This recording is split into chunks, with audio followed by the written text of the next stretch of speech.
இத்தனை நாள் வாய்மொழிந்த சித்திரமே இப்பொழுது மௌனமேந்தானோ? மின்னலென மின்னிவிட்டு கண்மறைவாய் சென்று விட்ட மாயம் நீதானோ? உன்னால் வந்த காதல் உன்னால் தானே வாழும்.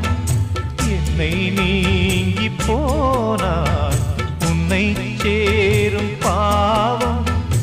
எனக்கொரு அடைக்கலம் வழங்குமோ உன் இதயமே? அன்பேவா அருகிலே